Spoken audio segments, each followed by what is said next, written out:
नमस्कार दोस्तों। आज के वीडियो में हम जानेंगे अगर किसी दंपति का तलाक हो जाता है, डाइवोर्स हो जाता है, तो ऐसे मामलों में बच्चों की कस्टडी किसको मिलेगी, माता को या पिता को। कोर्ट के द्वारा बच्चों की कस्टडी किसको दी जाती है।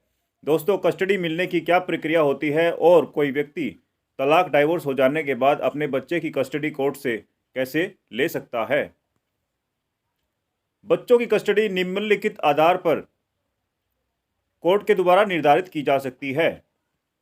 अगर माता पिता दोनों में से किसी एक को बच्चे की कस्टडी के लिए चुना जाना हो तो कोर्ट के द्वारा इस बात को सुनिश्चित किया जाता है कि बच्चों की परवरिश दोनों में से कौन अच्छे तरीके से कर सकता है, किसकी आय सबसे अधिक है, ताकि बच्चे को अच्छी शिक्षा दी जा सके, उसका मानसिक और शारीरिक तौर पर विकास हो सके।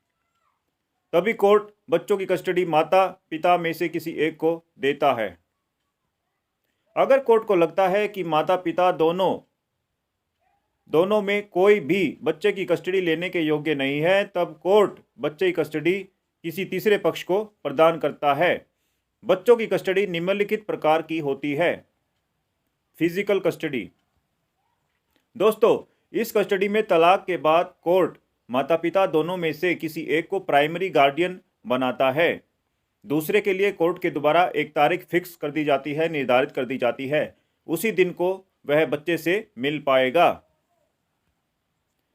बाकी दिनों में बच्चों को दूसरे पक्ष को मिलने की अनुमति नहीं होगी।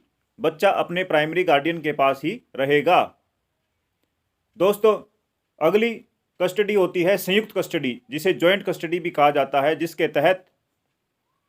इसके तहत बच्चे के माता पिता दोनों को कोर्ट के आदेश पर रोटेशन के आधार पर बच्चे की कस्टडी मिलती है।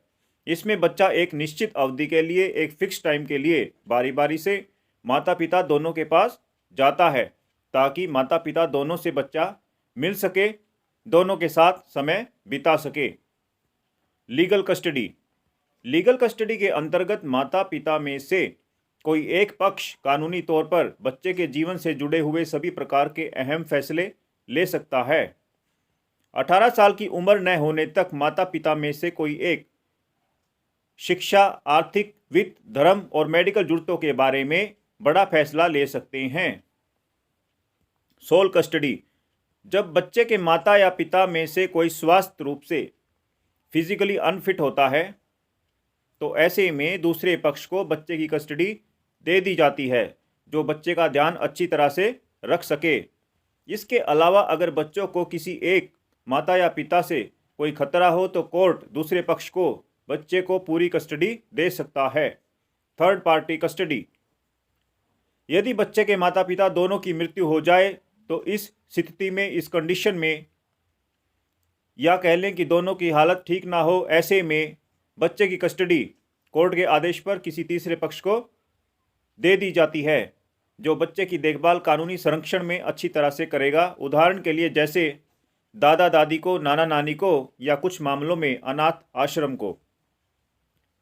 दोस्तों, गार्डियन एंड वार्ड्स एक्ट 1890 कानून के अनुसार और हिंदू धर्म के बच्चों की कस्टडी के लिए Hindu minority and guardianship act 1956 में बच्चों की कस्टडी का प्रावधान है। अगर बच्चा 5 साल से नीचे का है तो उसकी कस्टडी माता को दी जाती है। अगर बच्चा 9 साल से ऊपर का है तो वह कोर्ट में अपनी बात रख सकता है कि वह माँ या पिता किसके पास जाना चाहता है। अगर बच्चा बड़ा हो गया है तो उसकी कस्टडी अक्सर पिता को मिलती है। मामला यदि बेटी का हो तो उसकी कस्टडी माँ को मिलती है। हालांकि पिता भी रखना चाहे तो वह कोर्ट में अपनी बात रख सकते हैं। यह कोर्ट के निर्णय पर, यह कोर्ट की विवेचन पर निर्भर करता है कि वह मामले की परिस्थिति को देखते हुए ऐसे में बेटी की कस्टडी भी पिता को दी जा सकती है।